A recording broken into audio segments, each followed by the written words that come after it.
Good morning student आशा करता हूँ आप सभी लोग ठीक होंगे। आज के अपनी इस क्लास में हमने एडिशन या फिर समेशन किसी डिटरमिनेंट पे कैसे अप्लाई करते हैं उसके बारे में सीखना है।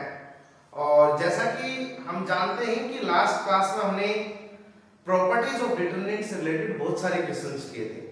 अब आप लोग प्रॉपर्टीज से रिलेटेड डिटरमिनेंट जितने भी हों पीवाईक्यूज उनको आपको खुद से ट्राई करना है। जो क्वेश्चंस आपसे ना हो उन क्वेश्चंस को आप या तो कमेंट सेक्शन में डाल सकते हैं या ईयर लिख के कि सर ये ईयर का ये क्वेश्चन है डिटरमिनेंट का, आप ये समझा दीजिए। उसको हम नेक्स्ट क्लास में एक्सप्लेन करने की कोशिश करेंगे। Got it student? और ये हमारा है addition and summation of determinant, वो हम कॉन्सेप्ट स्टार्ट करने जा रहे हैं। हमने कुछ हद तक आपको एक प्रॉपर्टी बताई थी कि किन्हीं दो डिटरमिनेंट के सम कैसे करते हैं या किसी डिटरमिनेंट को दो डिटरमिनेंट में कैसे एक्सपेंड करते हैं, उसी का यूज करके इस प्रॉपर्टी को एक्सप्लेन करेंगे, इस कॉन्सेप्ट को एक्सप्लेन करेंगे। तो स्टार्ट करते हैं स्टूडेंट। ये एक्सप्लेन कर रहा हूं कि चीजें हो कैसे रही है। जैसे हमें अच्छे से पता है अगर हमारे पास x y z a1 b1 c1 a2 b2 c2 plus l m n a1 b1 c1 a2 b2 and c2, अगर ये दो डिटरमिनेंट का हमें सम करना हो तो हमें अच्छे से प्राप्त पता है प्रॉपर्टी हमने पढ़ रखी है। किसी डिटरमिनेंट के दो रो या दो कॉलम सेम है तो जो बचा हुआ रो या बचा हुआ कॉलम है वो दोनों ऐड होते हैं। अब यहाँ पर दोनों रो सेम है, रो हमने लिख दी a1 b1 c1, यहाँ पर लिख दिया a2 b2 c2, और जो ये है यहाँ पर x प्लस l हो जाता है, y प्लस m हो जाएगा और z प्लस n हो जाएगा। हमें अच्छे से पता है स्टूडेंट। तो अब इसी बात को आगे बढ़ाते हुए हमें अच्छे से पता है ये तो दो का है। अगर हमारे पास ये कुछ ऐसे होता x y z, ये रो और ये रो जैसी यहां पर लिखी गई है, हमने मान लिया है यहां पर भी वही रो एज इट इज है, और जैसे कि यहां पर है यहां पर हमने मान लिया p q r, जो दो यहां पर रो है वही रो यहां पर है, वही रो यहां पर है। अगर मैं इन तीनों के सम के बारे में बात करूं तो हमें अच्छे से पता है दो रो सेम होते हैं, ये दोनों ऐड होंगे। फिर यहां पर क्या आएगा, यहां पर आएगा x plus l y plus m और z प्लस n, ये हमने अभी तक सीख लिया। अब इसमें p q r ये दोनों रो यहां पर भी तो सेम है। अब हमें पता है दो डिटरमिनेंट दो रो सेम, इसका मतलब ये एलिमेंट्स और ऐड हो जाएंगे। तो हमारा फाइनल आएगा x plus l plus p y plus m plus q और z plus n plus r, और यहाँ पर जो दो रो सेम थी वो रो दोनों यहाँ पर लिखी जाएंगे। Got it student? तो ये हमारे पास कॉन्सेप्ट था। अभी तक तो इतना पढ़ा है। अब हम बोल रहे हैं कि एडिशन तो आपको आता है, अब समेशन के बारे में बात करते हैं कि अगर डिटरमिनेंट के बाद अगर समेशन प्रेजेंट है तो उस समेशन को किस तरीके से हम लिखेंगे, किस तरीके से रिप्रेजेंट करेंगे, तो उसके बारे में हम डिस्कस करते हैं। तो जनरली करना क्या है, इसी प्रॉपर्टी का यूज कर रहा हूं, ध्यान से देखना कर क्या रहे हम। जैसे मान लो आपके पास लिखा है डेल r और वो लिखा है समेशन r इक्वल 1 से लेकर मान लो n तक, और डिटरमिनेंट में आपको लिखा है f of r g of r और h ऑफ r, मान लो ये लिखा है। यहां पर कुछ भी a1 b1 c1 a2 b2 और c2 ये लिखा है। अब हमें अच्छे से पता है समेशन, यहां पर जो ये समेशन है वो समेशन या तो किसी एक रो पे अप्लाई कर सकते हो या किसी एक कॉलम पे अप्लाई कर सकते हो। ध्यान रहे जो वेरिएबल समेशन में लिखा है वही वेरिएबल उसमें प्रेजेंट होना चाहिए। कोई बात नहीं, अगर वेरिएबल प्रेजेंट नहीं है तो उस टर्म को हम ऐसे कांस्टेंट ट्रीट करेंगे। मतलब ये है ये समेशन अगर हमें अंदर लेके जाना है तो ये समेशन कुछ इस तरीके से हो जाएगा। ये समेशन हम फर्स्ट रो पे अप्लाई कर रहे हैं तो लिखा जाएगा समेशन r इक्वल 1 से लेकर n f of r, summation r equal 1 से लेकर n g ऑफ r, और समेशन r इक्वल 1 से लेकर n ये, और ये हमारे पास A1 B1 C1 A2 B2 और C2, ये हमारे पास समेशन हो गया कि किसी डिटरमिनेंट पे हम समेशन कैसे अप्लाई करते हैं, मतलब अगर डिटरमिनेंट में समेशन दे रखा हो तो उसको सोल्व कैसे करेंगे। Got it. अब ध्यान से देखना स्टूडेंट, अब आपको थोड़ा सा फील करवाते हैं कि इसको हम इस तरीके से, इस समेशन को हम इस तरीके से कैसे अप्लाई कर रहे हैं। मेरे को एक बात बताओ, आर हम जैसे जैसे यहां पर पुट करेंगे इसको एक्सप्रेस, मान लो 1 से n ना लिख के 1 से 3 है, मान लो ये भी 1 से 3 है, यहां पर भी 1 से 3 हो जाएगा और यहां पर भी 1 से 3 हो जाएगा। एक्सपेंड करेंगे तो हमें अच्छे से पता है R1 लिखा तो F1 आएगा, फिर F2 आएगा, फिर F3 आएगा, यहां पर G1 आएगा, G2 आएगा, R की वैल्यू 1 से 3 पुट कर रहे हैं, G3 आएगा, और यहां पर H1 आएगा, H2 आएगा और H3 आएगा। Got it student. ये A1, ये B1, ये C1, ये A2, ये B2 और ये C2, ये हमारे पास कुछ इस टाइप का पैटर्न है। अब ध्यान से देखो, हमें अच्छे से पता है इसको एक्सपेंड करके 3 पार्ट्स में इसको डिवाइड कर सकते हैं, क्योंकि इन दोनों रो को हम सेम रख सकते हैं। तो ये लिखा जाएगा F1 G1 और H1, A1 B1 C1 A2 B2 और C2, और F2 G2 C2, सॉरी ये C नहीं है, ये H है, ये A1 B1 C1 A2 B2 C2, और सेम इसी तरीके से F3 G3 H3, और यहां पर भी दोनों रो से हमें अच्छे से पता है, यहां पर इसको हम ये लिख सकते हैं। अब मेरे को बताओ, इन तीनों को हम ये लिख सकते थे और इन तीनों को हम ये लिख सकते थे, यस और नो। अगर मैं इसको ये लिख सकता हूं, मतलब समेशन यहां पर लगा रखा है मैंने, इस पूरे टर्म को समेशन के फॉर्मेट में लिख सकते हैं, इस पूरे को समेशन के फॉर्मेट में, इस पूरे को भी समेशन के फॉर्मेट में लिख सकते हैं। Got it. अब ध्यान रखो, यहां से यहां मेरे को बताओ, ये समेशन अगर मैं बाहर लगा दूं तो अगर आप डायरेक्टली इसको सोल्व कर भी लोगे, सोल्व करने के बाद यहां पर भी r की टर्म आएंगी, फिर r की वैल्यू 1 2 और 3 रखनी पड़ेगी, तो 1 2 3 रखेंगे, इससे अच्छा ये 1 2 3 सोल्व करने के बाद रखो या सोल्व करने से पहले इस समेशन को अंदर ले जाओ, दोनों का मीनिंग स्टूडेंट सेम होता है। Got it. तो आपके पास अगर समेशन प्रेजेंट हो, समेशन को डायरेक्टली अंदर भेजे किसी रो या किसी कॉलम में, कोशिश करें, कोशिश नहीं मतलब ये 100% श्योरिटी है, जहां पर जिस कॉलम या जिस रो में वो वेरिएबल प्रेजेंट हो जो समेशन को चाहिए, उसी रो या उसी कॉलम में उस समेशन को हमें भेजना है। यहां पर r वेरिएबल यहां पर प्रेजेंट था, समेशन में भी r ही वेरी कर रहा था, इसलिए हमने इस समेशन को इस रो में भेजा। हो सकता है किसी कॉलम 1 में, अच्छा ये नहीं हो सकता, ये कभी भी नहीं होगा कि अगर del r कहोगे सर f of r यहां मिल गया, g of r यहां मिल गया, h of r यहां मिल गया, यहां a1 यहां b1 यहां c2 यहां a2 यहां b2 यहां c2 ये मिल गया, सर यहां पर समेशन मिल गया, तो आप ये नहीं कर सकते सर समेशन को उठाया यहां भेज दिया यहां भेज दिया, ये कभी भी इक्वल नहीं होता। Determinant summation r equals to 1 से लेकर f ऑफ r 1 से n, ये a1 ये b1 ये c1, ये समेशन r इक्वल्स टू 1 से लेकर n g of r a2, और ये समेशन r इक्वल्स टू 1 से n h ऑफ r और b2 ये c2। स्टूडेंट ये इसके इक्वल कभी भी नहीं हो सकता। ओके, हम इसको इस तरीके से लिख सकते हैं और इसको समेशन के फॉर्मेट में लिख सकते हैं।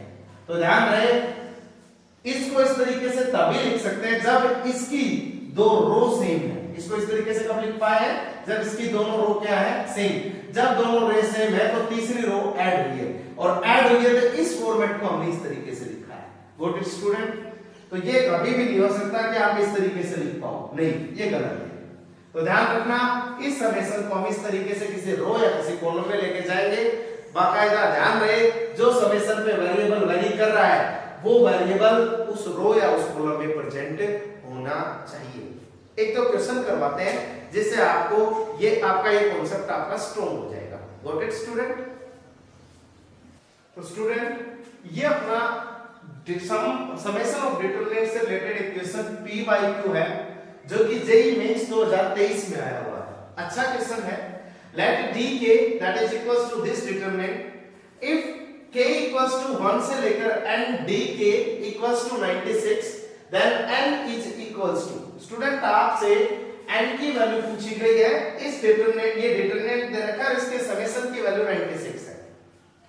तो हम क्या करते हैं, सबसे पहले इस डिटरमिनेंट का समेशन फाइंड आउट करते हैं। मतलब आपको कहा गया है समेशन k इक्वल्स टू 1 से लेकर dk, तो आप इसको ये लिखेंगे समेशन k इक्वल्स टू 1 से लेकर dk की जगह 1 2k माइनस 1, यहां पर n square plus n plus 2, यहां n स्क्वायर, यहां n स्क्वायर प्लस n, यहां पर n square plus n plus 2। ये आपको डिटरमिनेंट दे रखा है जो कि 96 के इक्वल है। तो हमें ये नहीं करना, अभी पहले इसको सोल्व करते हैं। अभी आपको बताया यहां पर जो समेशन के पास जो वेरिएबल प्रेजेंट हो, k वेरिएबल है, 1 से n वेरी कर रहा है, तो वही वेरिएबल जिस रो और जिस कॉलम में प्रेजेंट है, रो में हो सकता है पर्टिकुलर रो में या पर्टिकुलर कॉलम में, हमें अच्छे से पता है ये समेशन या तो एक रो में जाएगा या एक कॉलम में। आप देख लो फर्स्ट रो में ये k वेरिएबल प्रेजेंट है, बाकी जगह n है, तो हमें n से मतलब नहीं है, हमारे वेरिएबल k है, फर्स्ट रो में है, तो इस समेशन को हम फर्स्ट रो में भेजेंगे। अब ये मत सोचना सर अगर दो रो में प्रेजेंट हुआ तो क्या करें, तो करना क्या है, उस सिचुएशन में आप पहले डिटरमिनेंट सोल्व कर लें, आफ्टर दैट समेशन अप्लाई कर लें, ये हो सकता है। तो सबसे पहले ये देखें k को समेशन को वहां भेजा अंदर, तो ये बन जाएगा समेशन k इक्वल्स टू 1 से n 1, summation k equals to 1 से n 2k, summation k equals to 1 से n 2k minus 1। Got it student? ये तो ये आ गया, यहां n square plus n plus 2, यहां n स्क्वायर, यहां n स्क्वायर प्लस n, और ये same n square plus n plus 2। अब स्टूडेंट हमें अच्छे से पता है समेशन k इक्वल्स टू 1 से n की 1 इसकी वैल्यू होती है n, क्योंकि 1 है वो n टाइम्स ऐड हुआ है, k 1 रखेंगे तो भी 1, 2 रखेंगे तो भी 1, तो ये n टाइम ऐड हुआ तो 1 1 plus 1 plus 1 n times n हो गया।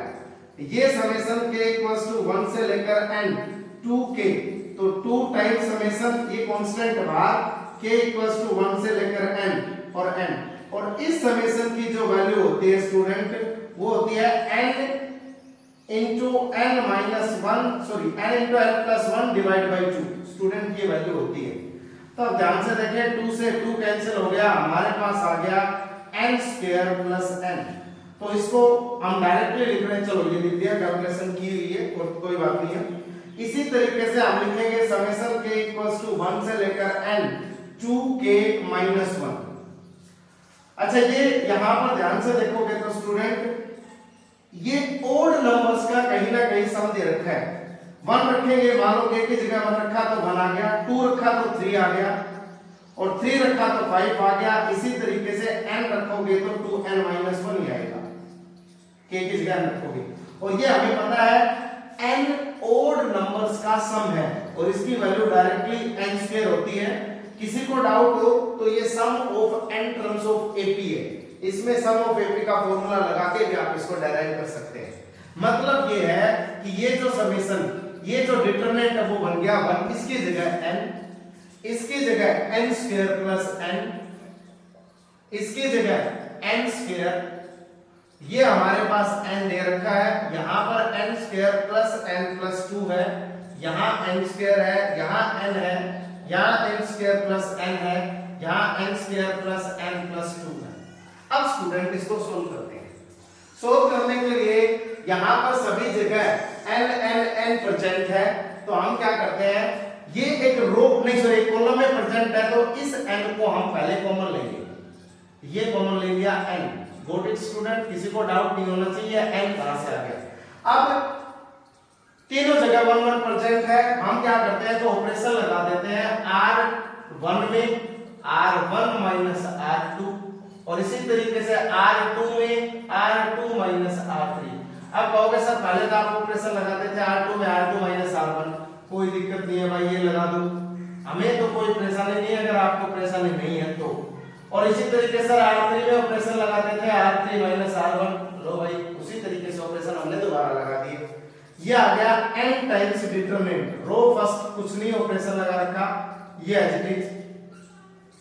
यहां पर इसमें से ये गया 0, इसमें से ये गया 2, इसमें से ये गया 0, इसमें से गया 0, इसमें से गया 0, इसमें से ये गया, यहां पर बचेगा n+2। और स्टूडेंट ये वैल्यू दे रखी है, समेशन अप्लाई करने के बाद की वैल्यू 96 के इक्वल। अब ये आएगा यहां से n इनटू, इसको एलिमिनेट करते हैं इस कॉलम के अलोंग, तो ये 1 के अलोंग काम कर रहे हैं, यहां पर आएगा 2n+4 माइनस 0 और बाकी इन 0 के अलोंग लिखने की जरूरत नहीं है, ये 96। अपने पास यहां से 2 कॉमन लेके इसको कैंसिल आउट करेंगे, उसके बाद कैलकुलेशन करेंगे तो n² प्लस 2n माइनस 48 बराबर 0। इसके फैक्टर करेंगे स्टूडेंट n+8 n माइनस 6 बराबर 0। यहां से n की दो वैल्यू आएंगे, एक -8 और दूसरी +6। क्या स्टूडेंट ये पॉसिबल है? तो आप कहेंगे सर इसको पुट करके चेक कर लेते हैं कि आपका 96 आ रहा हो। तो सबसे पहली बात, यहां पर n वेरिएबल है, k 1 से लेकर n वेरी कर रहा है, तो क्या k 1 से लेकर -8 तक वेरी कर सकता है? तो नहीं, नो स्टूडेंट, ऐसा नहीं हो सकता k 1 से लेकर -8 तक वेरी करे। k 1 से लेकर -8 तक नहीं करेगा तो किसके लिए वेरी करेगा? 6 तक। तो n की k की वैल्यू 1 से लेकर n मतलब 6 तक वेरी कर सकता है, वेरी करेगा। तो आप n की वैल्यू अगर 6 पुट करके इसको वेरीफाई भी करना चाहे तो ये ठीक होगा। ठीक है स्टूडेंट, तो ये इस क्वेश्चन का एक्सप्लेनेशन था। इसी तरीके के कुछ क्वेश्चंस और करते हैं। तो स्टूडेंट ये नेक्स्ट क्वेश्चन है, सिंपल क्वेश्चन पूछा गया है, इफ del r बराबर ये दे रखा है, find summation r equals to 1 से लेकर n del r, इसकी वैल्यू आपसे पूछी गई है। स्टूडेंट एक बात देखो, अगर मैं यहां पर समेशन अप्लाई करता हूं, समेशन r इक्वल्स टू 1 से लेकर n del r, और यहां पर भी मैंने लिख दिया समेशन r इक्वल्स टू 1 से लेकर n, और del r की जगह del r की value r - 1 1 0 2 r 3 plus r, यहां पर r + 1 -1 और -2। अगर मान लो स्टूडेंट ये लिख भी दिया, अब इस समेशन में हमने बताया था जहां पर इसका वेरिएबल प्रेजेंट होगा उसमें उसकी एक रो में मल्टीप्लाई कर सकते हैं, उसी के एक कॉलम में मल्टीप्लाई। अगर मैं मल्टीप्लाई करना चाहूं तो या तो एक रो में या एक कॉलम में, लेकिन r जो है वो मोर देन 1 रो में प्रेजेंट है, यहां पर भी प्रेजेंट है, यहां पर भी और यहां पर भी। तो मैंने क्या कहा कि आप इसको डायरेक्टली ऑपरेट ना करके आप पहले डिटरमिनेंट को सिंपलीफाई कर लें, then after that summation apply कर लें। तो हम क्या कर लेंगे, इस समेशन r इक्वल्स टू 1 से n को एज इट इज लिख लेंगे और इसको डायरेक्टली एक्सपेंड करने जा रहे हैं। अब इस कॉलम इस रो के अलोंग एक्सपेंड कर रहा हूं, r - 1 इनटू ये गया स्टूडेंट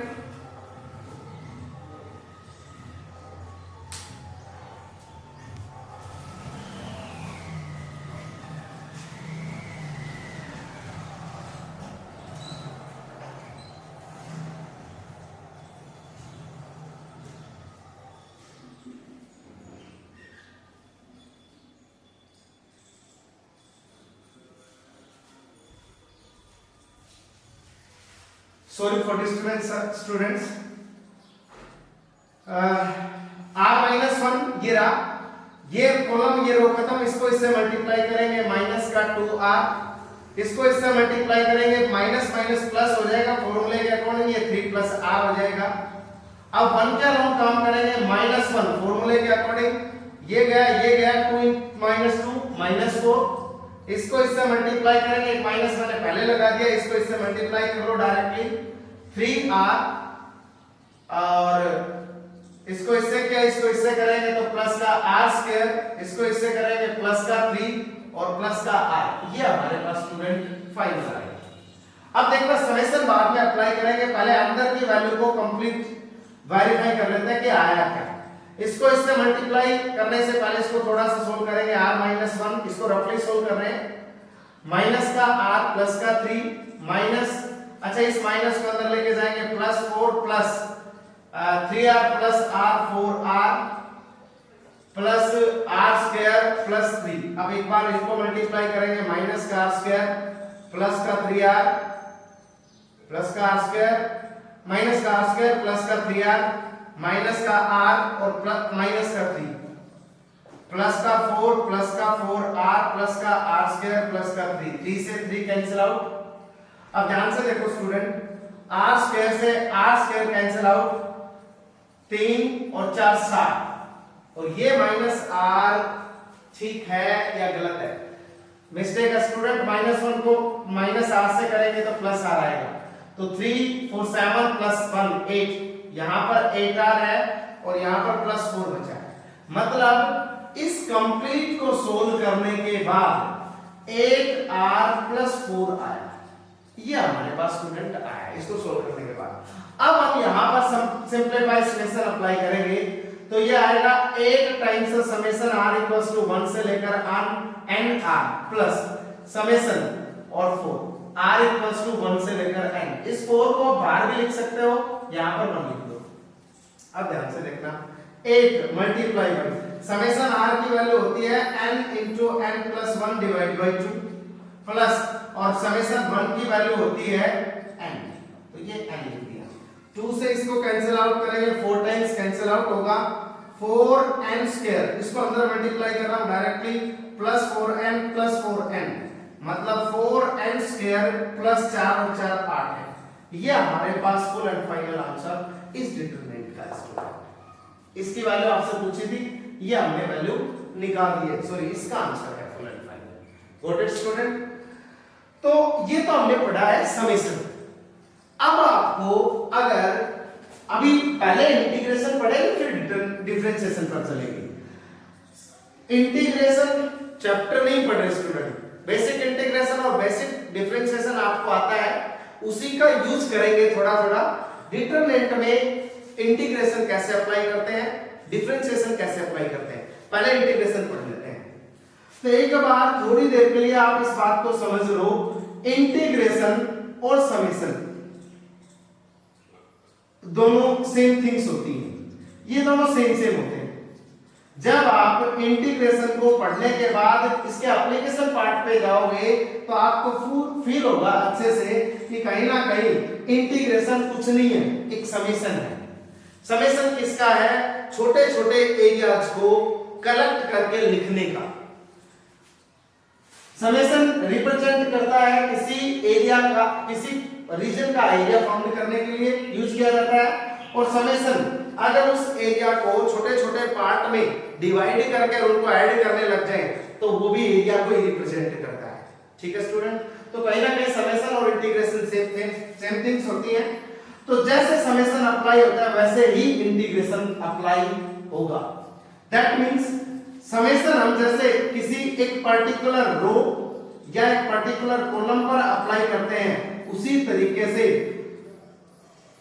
तरीके से ये भी एक पर्टिकुलर रो में अप्लाई कर सकते हो या एक पर्टिकुलर कॉलम में, लेकिन ये डिपेंड करेगा समेशन इंटीग्रेशन में, इंटीग्रेशन किस वेरिएबल के रेस्पेक्ट में हो रहा है। ठीक है? अब वेरिएबल अगर x के रेस्पेक्ट में इंटीग्रेशन कर रहे हैं तो जिस रो में x की टर्म है उसका उस रो में इंटीग्रेशन को अप्लाई कर दो, और जिस कॉलम में अगर x की टर्म्स प्रेजेंट है तो उस कॉलम में वेरिएबल्स, इस इंटीग्रेशन को वेरी करवा दो।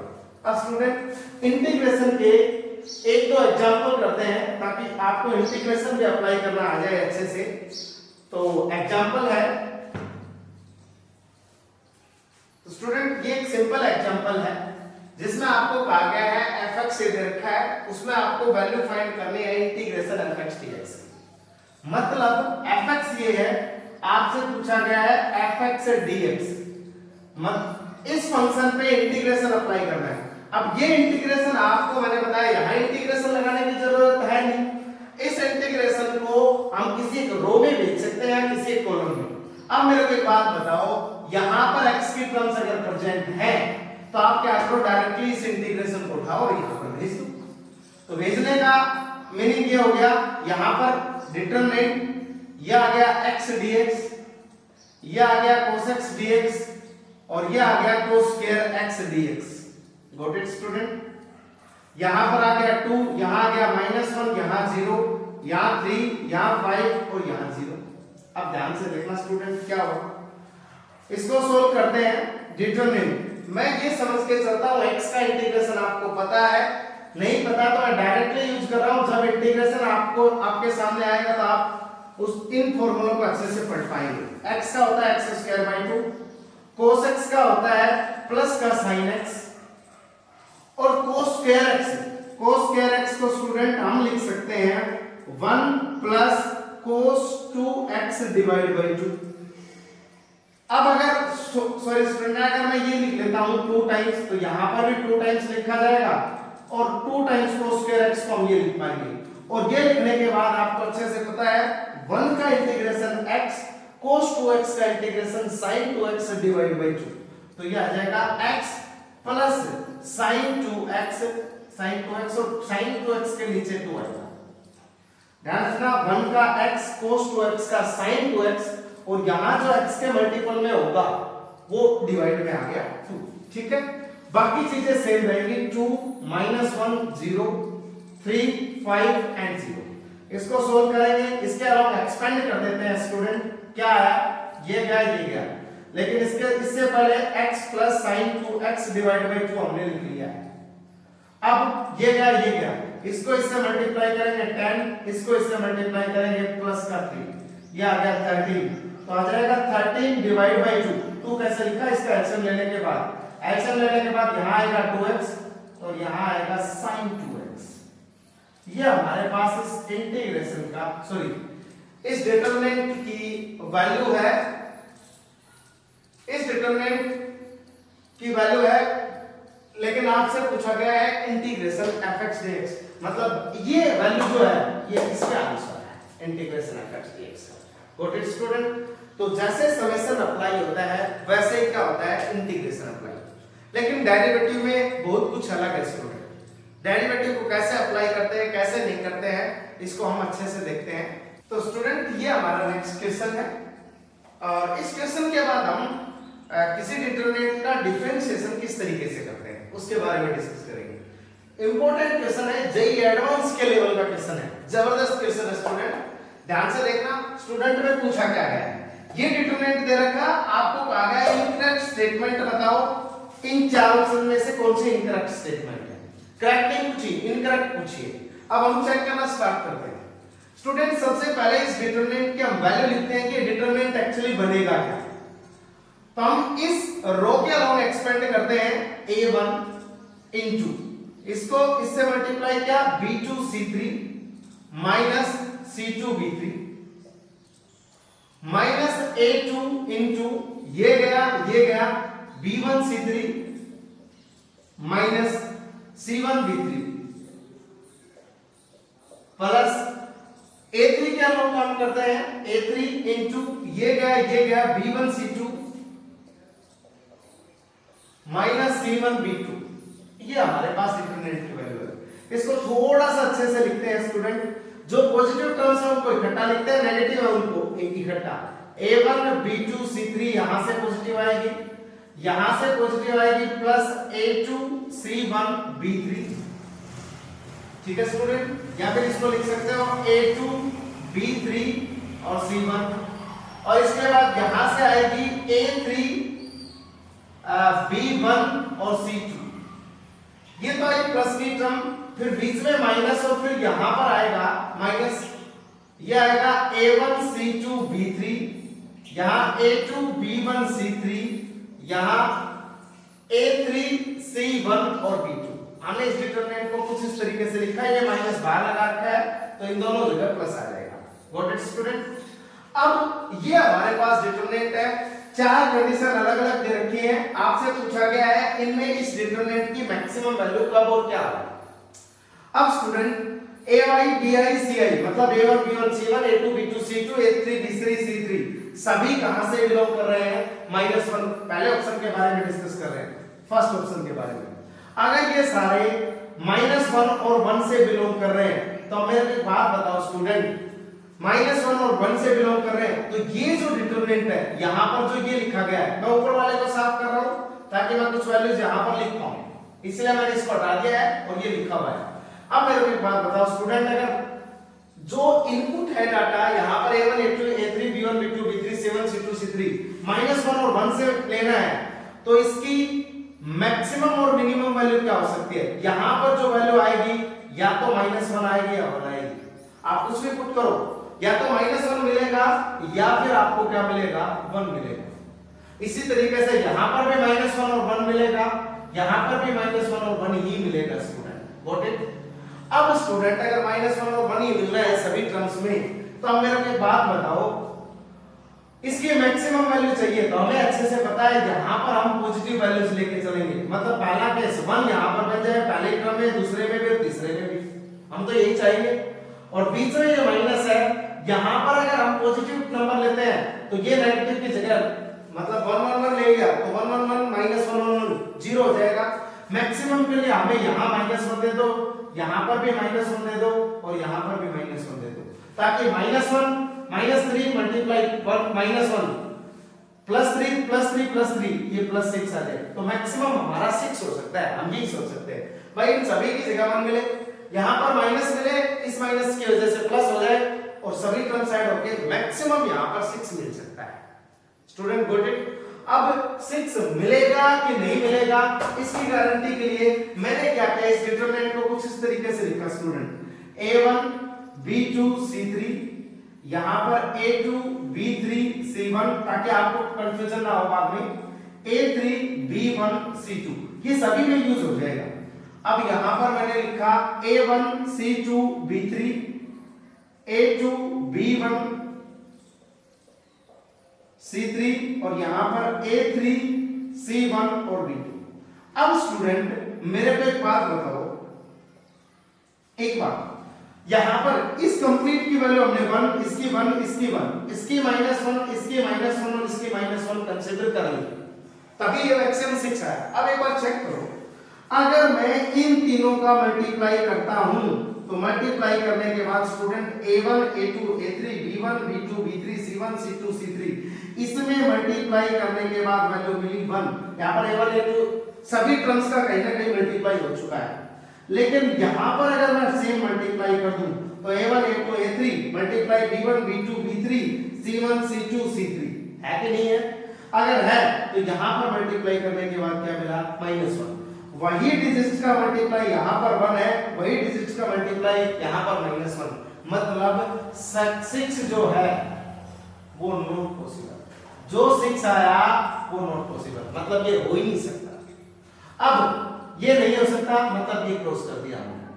अब अगर कहें कि सर 5 हो सकता है, मतलब 6 के लिए तो नॉट पॉसिबल हो गया, अब हम 5 के लिए चेक करते हैं। अब मेरे को बताओ क्या 5 पॉसिबल है? 5 के लिए सर आप कहोगे, आप बेटा आप कहोगे सर 1 + 1 1 + 1 कर देते हैं यहां पर, और यहां पर माइनस, यहां -1 कर देते हैं और यहां -1 कर देते हैं, यहां +1 कर देते हैं, ऐसा कुछ कर देते हैं। अबे भाई एक बात सोच के देखो, अगर आपने यहां पर एक टर्म प्लस की, इस माइनस की जगह माइनस बनेगा, वो माइनस इसकी एक टर्म खा जाएगा, यहां 2 बचेंगे, यहां 2 बचेंगे, 4 ही हो सकता है फिर तो। मतलब ये 5 तो पॉसिबल आ ही नहीं सकता, इसको आप चेक करने की जरूरत है ही नहीं। आप चेक कर लो, मैंने एक को प्लस करने की कोशिश की, अब कोई कहेगा सर यहां माइनस कर लो, अगर यहां माइनस कर दिया तो फिर गड़बड़ हो जाएगी। भाई अगर किसी ने कहा सर यहां -1 ले लेते हैं और यहां इन सभी को एज इट इज रख दो, कर लो 1 + 1 3 यहां पर 5, लेकिन इस -1 की वजह से वो +4 बचा, फिर यहां पर भी 5 नहीं आया हमारे पास, तो ये 5 भी पॉसिबल नहीं है। अब हम 4 के लिए तैयारी करते हैं, क्या 4 पॉसिबल है कि नहीं है? अब देखो स्टूडेंट, 4 के लिए ये भी 4 आ रहा था, ये भी 4 आ रहा था, ध्यान से देखो स्टूडेंट, ये भी 4 आ रहा है, ये भी 4 आ रहा है, तो हम इसी को लिखते हैं 1 + 1 + 1 -1 और +1। एक बार चेक करके देखो स्टूडेंट क्या बना, प्लस का 3 +2, ये माइनस की वजह से +5 -1, ये माइनस अंदर जाएगा तो यहां पर +4 है, मतलब ये पॉसिबल हो सकता है। अब सर पॉसिबल तो 6 भी हो सकता था, लेकिन उसके लिए हमने एग्जांपल दे दिया, हमने तरीका बता दिया कि 6 पॉसिबल क्यों नहीं है। अब 4 पॉसिबल है तो क्यों है, मैं एक अगर एग्जांपल दे दूं, इसका मतलब 6 तो हो नहीं सकती थी, 5 भी नहीं हुई, तो इसकी मैक्सिमम वैल्यू क्या हो सकती है, 4। Done, got it student. अब 4 के लिए मैं आपको एग्जांपल देता हूं। अब मेरे को एक बात बताओ, हमने ये पैटर्न उठाया, इसका मतलब ये है तीनों को हमने +1 लिए, और इसका मतलब ये है ये -1 ये -1 ये +1 लिया, इसका मीनिंग यही है ना स्टूडेंट, ये +1 लिया।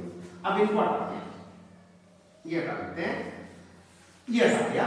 अब देखो स्टूडेंट, आगे ये पॉसिबल है। मेरे को एक बात बताओ, ये -1 ये -1 मीनिंग क्या होगा, ये +1 ये +1 ये +1 ये -1 ये -1 ये +1। अच्छा, हम ये ना करके, अच्छा इसको एक्सप्लेन ना करके, एक बार रुको, सेकंड वाला क्या है अपना, ये भी 4 ही है। मैं इसको एक्सप्लेन करने की कोशिश करता हूं। इसके लिए यहां पर -1 है और यहां -1 है, गॉट इट। अब इसके लिए -1 करने के लिए एक बार ध्यान से देखना स्टूडेंट, ये -1 चाहिए तो या तो भैया एक एग्जांपल बनाना है, बनाने की ये जरूरत नहीं एक ही बनेगा, एक से ज्यादा बन सकते हैं, लेकिन हमें मैक्सिमम वैल्यू ये दिखाने के 4 हो सकती है, उसके लिए एक एग्जांपल काफी है। तो मेरे को बताओ, इसको -1 के लिए मैं इसको -1 बोल देता हूं, इसको भी -1 ले लेता हूं, इसको भी -1 ले लेता हूं, तो इन तीनों का प्रोडक्ट -1 बन जाएगा। अब मेरे को बताओ -1 और बाकी सभी को हम क्या करते हैं, +1 लेते हैं। अच्छा एक बार चेक करो कि क्या ये सारे -1 बनेंगे अगर इन तीनों वैल्यूज को मैं लेता हूं तो। भाई एक बार देखो, A3 यहां पर है, अगर मैंने इसको -1 लिया, B1 इसको मैंने -1 लिया, C2 इसको मैंने -1 लिया, तो बाकी इसको 1 इसको 1 इसको 1 इसको 1 इसको 1 सॉरी इन दोनों को 1। अब देखो इन तीनों का प्रोडक्ट -1, इन तीनों का प्रोडक्ट -1, इन तीनों का प्रोडक्ट -1, ये -1 है ही। अब यहां पर ना तो A3 है ना B1 है ना C2 है, इन दोनों में ध्यान से देखो क्या है, नहीं है, तो इसका मतलब ये पॉसिबल। एक बार चेक कर लेते हैं स्टूडेंट क्या ठीक है कि गलत। अब देखो A1 हमने लिया 1, A2 1 सर A1 कहां है, A2 यहां है, A3 हमने लिया -1, पहले हम ये ले लेते हैं A3 -1 B1 -1 और B1 -1 C2 भी -1 अब बाकी सारे बन, ये इस डिटरमिनेंट स्टूडेंट। अब इस डिटरमिनेंट को अगर आप सोल्व करते हैं तो वैल्यू इसकी आएगी +4, यू कैन चेक, आप चेक कर सकते हैं इसकी वैल्यू +4 ही आएगी, ठीक है स्टूडेंट। तो ये हमने एक एग्जांपल बता दिया कि पॉसिबल भी है, और इस डिटरमिनेंट की मैक्सिमम वैल्यू, अगर हमने एक एग्जांपल दे दिया जिसकी वैल्यू 4 है, इसका मतलब 5 6 नहीं था, 5 नहीं था, तो 4 पॉसिबल है, इसका मतलब पहला ऑप्शन अपना करेक्ट है, लेकिन आपसे इनकरेक्ट पूछा है इसलिए गलत है, मतलब मैक्सिमम वैल्यू 4 हो सकती है, ठीक है। 4 से ज्यादा नहीं होगी, 4 हो सकती है, 4 से कम भी वैल्यू हो सकती है, लेकिन 4 होगी। अगर इसको चेक करना हो तो चेक कर सकते हैं स्टूडेंट, एक बार चेक करने की कोशिश करते हैं। 1 के लॉन्ग एक्सपेंड किया, ये गया 1 1 2 आया, 1 माइनस माइनस प्लस 1 2 आ गया। अब -1 इनटू ये गया -1 प्लस 1 0, स्टूडेंट ये गया -1 प्लस 1 0, इसके अलावा काम करते हैं -1 इनटू ये गया 1 -1, student I think there is a mistake, पर चेक करते हैं। -1 के अलावा काम क्या, ये गया, यहां से हमें +1 मिला, लेकिन यहां से हमें -1 मिला, इसलिए ये 0 हुआ, दैट मींस ये इनकरेक्ट आया, यहां से वैल्यू ये गया -1 +1 और -1 0, ये 0, इसका मतलब मैक्स यहां तो वैल्यू 2 आ गई है स्टूडेंट।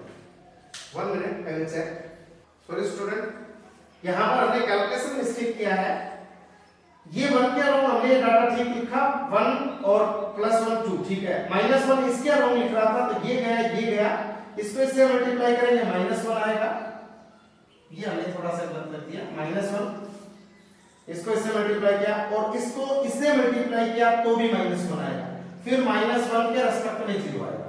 अब ध्यान से देखो 2, ये -2 इससे मल्टीप्लाई होगा +2, that means +4, got it student, ये ठीक है, कोई डाउट नहीं, ये ठीक है हमारा।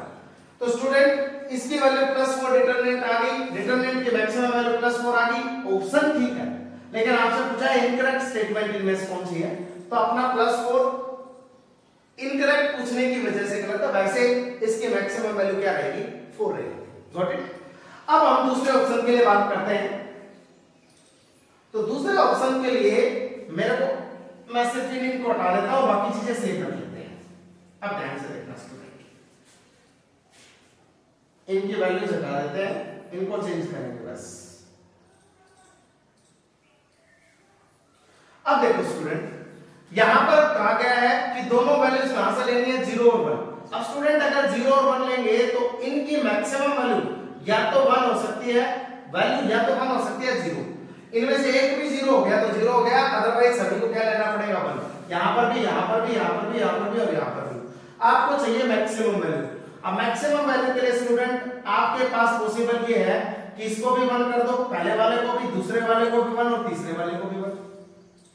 अब मैक्सिमम चाहिए ना आपको, -1 तो हो नहीं सकता, या तो 1 हो सकता है 0, तो यहां 0, यहां 0, यहां 0।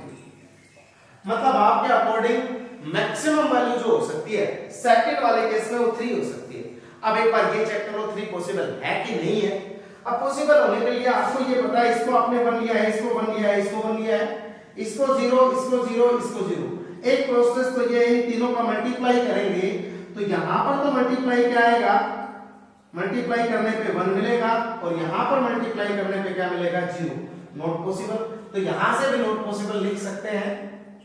उसके साथ साथ हम ये भी बोल सकते हैं स्टूडेंट, एक बात सोचो कि अगर यहां पर किसी भी टर्म को हमने एक को 0 किया, मान लो आपने इसको 0 किया, थोड़ी देर के लिए मान लो, अब या तो a2 को 0 किया होगा या b1 को या c3 को, किसी एक को। मान लो यहां पर a2 को 0 किया, अगर ये a2 0 यहां पर है तो यहां पर भी तो है a2, और ये 0 होता है यहां पर 0 हो जाएगा, मतलब 1 + 1 क्या आ जाएगा 2 आएगा। Got it. ये तो 3 नहीं आ सकता, मतलब साफ है कि आप इनमें से तीनों में से किसी एक को 0 करते हो तो ऑटोमेटिकली यहां पर भी एक टर्म क्या बन जाएगी 0, तो 1 + 1 + 1 नहीं रह पाएगा, मतलब नॉट पॉसिबल सिनेरियो। तो 3 वाला केस इनकरेक्ट हो गया। अब 2 के लिए ट्राई करते हैं, 2 ठीक होगा कि नहीं होगा। 2 के लिए हम ये लिख सकते हैं सर 1 + 1 + 0 - 0 + 0 + 0 मैक्सिमम चाहिए ना, तो यहां पर तो 0 ही रखो, मिनिमम वैल्यू हटानी पड़ेगी, यहां पर 2 आ रहा है। अब ये चेक करते हैं 2 पॉसिबल है कि नहीं। अब स्टूडेंट ध्यान से देखो, इसके लिए हम क्या कर रहे हैं, यहां पर 0 रख रहे हैं और इन तीनों की जगह 0, इसको हटा देते हैं। अब एक बार देखो, इसको 0 करने का मतलब हम क्या करते हैं, इन तीनों को 0 कर देते हैं, इन तीनों को 0 कर दिया। अब मान लो अगर आपने इन तीनों वैल्यूज को 0 कर दिया, इसको 0, इसको 0 और इसको 0, इसका मीनिंग क्या हुआ, ये टर्म 0, क्योंकि यहां पर आपके पास क्या प्रेजेंट है, यहां पर कुछ भी प्रेजेंट, c2 0, ये 0, इसमें ये 0 क्यों होगा, क्योंकि यहां पर b1 प्रेजेंट है, ये 0, a3 यहां पर प्रेजेंट है, ये 0, मतलब ये पॉसिबल सिनेरियो है कि ये 0 होने पर तीनों टर्म्स अगर 0 करता हूं तो ये भी 0 हो जाएगा, ये भी 0 हो जाएगा, ये भी 0 हो जाएगा, और इन सभी को 1 रख लो।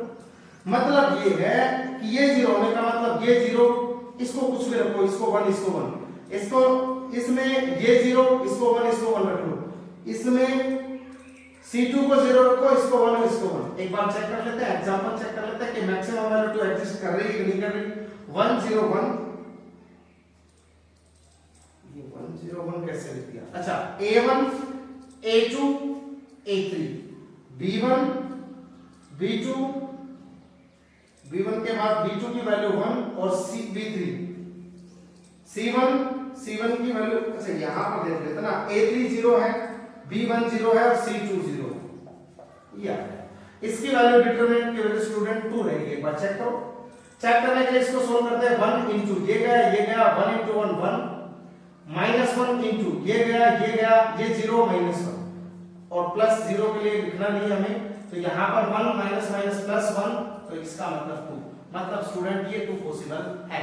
3 पॉसिबल था नहीं, 2 पॉसिबल है, हमें मैक्सिमम वैल्यू पूछी गई है 2, मतलब वैसे स्टेटमेंट करेक्ट है लेकिन यहां पर इनकरेक्ट पूछी है, इसलिए ये भी गलत हो गया, और क्वेश्चन के अकॉर्डिंग गलत हो गया, लेकिन मैक्सिमम वैल्यू टू एग्जिस्ट करेगी। ये स्टूडेंट इस टाइप के क्वेश्चन जेईई एडवांस में पूछे गए हैं।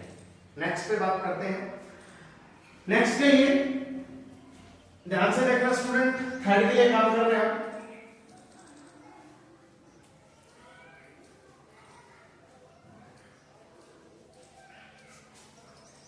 के लिए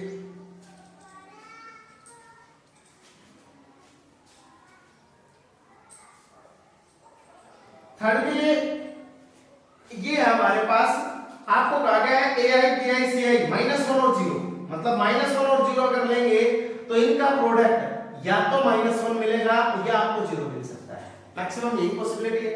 अब आपसे पूछा गया है इसकी मैक्सिमम वैल्यू -2 और सेम इसमें है, इसकी मैक्सिमम वैल्यू 2 होगी, मतलब इस दोनों में से एक ऑप्शन करेक्ट है। चेक कर लेते हैं, आ जाओ। अब इसको चेक करने के लिए एक बार सोचो स्टूडेंट, अगर इस वैल्यू को मैक्सिमम दिखाना है तो इन तीनों को 0 ले लो, इन तीनों को -1, मतलब ये हो गया ये 0 और ये 0 और इन तीनों को -1। ये करने के बाद हमारे पास जो वैल्यू रहेगी ये +3 आएगी मैक्सिमम, मतलब मैक्सिमम ये वैल्यू क्या रह सकता है 3। अब चेक करते हैं कि अब 3 पॉसिबल है कि नहीं है। 3 के लिए यहां 0 यहां 0 यहां 0 यहां -1 यहां -1 यहां -1, इनका प्रोडक्ट करेंगे तो -1 आएगा, इनका प्रोडक्ट करेंगे 0 आएगा। दोनों सिनेरियो एक साथ पॉसिबल नहीं है, तो ये नॉट पॉसिबल सिचुएशन होगी, मतलब ये तो हो ही नहीं सकता, मतलब 3 तो इनकरेक्ट आ गया स्टूडेंट। अब 2 के बारे में बात करते हैं, हमें पता चल गया ना 3 इनकरेक्ट है। अब 2 के बारे में बातचीत कर लेते हैं। 2 के लिए क्या करना है,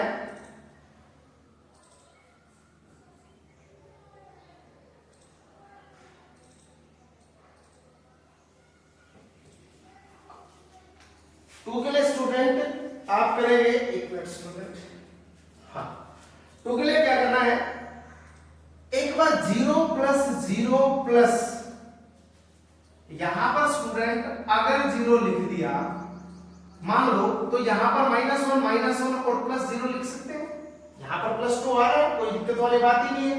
लेकिन ये सिनेरियो क्रिएट करो और एक एग्जांपल बताओ जिसके लिए मैक्सिमम वैल्यू 2 एग्जिस्ट कर जाए। अगर 2 एग्जिस्ट कर गई तो -2 अपने आप गलत हो जाएगा। ठीक है, अब स्टार्ट करते हैं। मेरे को एक बात बताओ, इन तीनों को हमने 0 लिया, ठीक है, इसको -1 इसको -1 इसको 0 कंसीडर किया। अब एक बार चेक करो, इसको 0 कंसीडर करने का मतलब हमने क्या किया, तीनों को 0 ले लेते हैं, ये भी 0 ये भी 0 और ये भी 0। अगर ये 0, अब ध्यान से देखना स्टूडेंट, अगर ये 0 मतलब ये टर्म 0, ये टर्म 0 मतलब A3 AC1 और B2 तीनों 0, A3 B1 और C2 सॉरी B2 यहां से इसको 0 बना देगा क्योंकि ये 0 कंसीडर किया है भाई, ये 0 ये 0 ये 0, इसकी वजह से ये 0, यहां पर C1 की वजह से 0 और यहां पर A3 की वजह से 0, मतलब तीनों 0 हो रहे हैं। अब स्टूडेंट क्रिएट करो एक एग्जांपल, यहां पर A3 0 होने का मतलब, अब देखो ये बाकी को सभी को मैंने -1 ले लिया है। अब देखना डिटरमिनेंट का एग्जांपल लेते हैं, क्या ये पॉसिबल होगा। पहले तो हम ये क्वेश्चन फिल कर देते हैं, 0 कौन कौन है, A3 है, B2 है और C1 है, बाकी चीजें सारी क्या है अपने पास -1 सोल्व करते हैं। -1 इनटू ये गया, इसको इससे मल्टीप्लाई किया 0 माइनस और माइनस इससे मल्टीप्लाई किया 1, तो ये ओवरऑल आएगा -1। Got it. अब -1 इसलिए +1 लिख दिया मैंने, ये गया, इसके लिए ये गया, इसको इससे मल्टीप्लाई करते हैं तो +1 माइनस इसको इससे मल्टीप्लाई करते हैं तो 0। आगे लिखने की जरूरत नहीं क्योंकि 0 के लिए रिस्पेक्ट में 0 आएगा। -1 को -1 से किया +1 और ये भी +1 मतलब 2, मतलब हमारे पास एक डिटरमिनेंट मिल गया है जिस डिटरमिनेंट की वैल्यू +2 है। मतलब स्टूडेंट इसकी मैक्सिमम वैल्यू 2 एग्जिस्ट कर रही है। मैक्सिमम वैल्यू अगर 2 एग्जिस्ट कर रही है तो मैक्सिमम वैल्यू -2 नहीं हो सकती, लेकिन आपसे इनकरेक्ट पूछा है तो ये तो करेक्ट आया है, तो ये गलत हो गया। अपना इस क्वेश्चन के लिए फाइनल आंसर क्या हो गया, सी। क्वेश्चन के लिए फाइनल आंसर तो सी मिल गया। लेकिन स्टूडेंट इन सभी में तो मैक्सिमम वैल्यू के बारे में बात कर रहा है, अगर किसी ने मिनिमम वैल्यू पूछ ली तो बात बताओ, मान लो भाई इस सिनेरियो में आपके पास मैक्सिमम वैल्यू 2 एग्जिस्ट कर रही है, तो मिनिमम वैल्यू क्या एग्जिस्ट कर सकती है, क्या मिनिमम वैल्यू इसी का। अब मेरे को एक बात बताओ, क्या -2 एग्जिस्ट नहीं करेगी। इन दो रो को इंटरचेंज कर देता हूं और दो रो को इंटरचेंज करने के पे क्या होगा, एक बार अगर रो को इंटरचेंज करते हैं, ओड टाइम इंटरचेंज करते हैं तो एक negative sign, even time interchange करते हैं तो पॉजिटिव साइन, तो जितनी मैक्सिमम है उसके आगे नेगेटिव लगा दो, वो क्या हो जाएगी उसकी मिनिमम। कैसे, इन दो को इंटरचेंज करते ही डिटरमिनेंट में चेंज आएगा, वो नेगेटिव का, तो यहां पर -2 आ जाएगा। इसके लिए मैक्सिमम वैल्यू ये 4 है। अगर इसी केस में मिनिमम वैल्यू पूछूं तो इसके रेस्पेक्ट में जो भी डिटरमिनेंट बनाया उसकी दो रो या दो कॉलम को इंटरचेंज कर दो, एक नेगेटिव साइन अपने आप आएगा, 4 का क्या हो जाएगा -4। मतलब इस केस में मिनिमम वैल्यू -4, इस केस में मिनिमम वैल्यू -2, इस केस में मिनिमम वैल्यू -2। Got it? तो और यहां पर स्टूडेंट मैक्सिमम दे रखा है, अगर यहां पर मिनिमम दे दिया होता डेल मिनिमम -2, मतलब ये भी करेक्ट हो जाता, मतलब इनकरेक्ट स्टेटमेंट कोई भी नहीं होती। लेकिन आपको अगर मैक्सिमम निकालना है तो मिनिमम के लिए आपको कुछ नहीं करना, आपको ये सोचना है कि अगर जो डिटरमिनेंट के रेस्पेक्ट में हमें मैक्सिमम वैल्यू मिली है, अगर उस डिटरमिनेंट की दो रो को इंटरचेंज कर दे तो एक नेगेटिव साइन बाहर आएगा, तो जो मैक्सिमम हो वही क्या हो जाएगा, मिनिमम, मतलब नेगेटिव के साथ मिनिमम हो जाएगा। तो ये क्वेश्चन जेई एडवांस लेवल का है स्टूडेंट, बहुत बार इस टाइप के क्वेश्चन आए हैं, मोस्ट इंपोर्टेंट कॉन्सेप्ट है। इसके बाद जो कॉन्सेप्ट पढ़ रहे हैं, अभी पढ़ने जा रहे हैं, वो हो जाएगा डेरिवेटिव, कि किसी डिटरमिनेंट के अंदर डिफरेंशिएशन किस तरीके से करते हैं। Got it student? तो नेक्स्ट टॉपिक है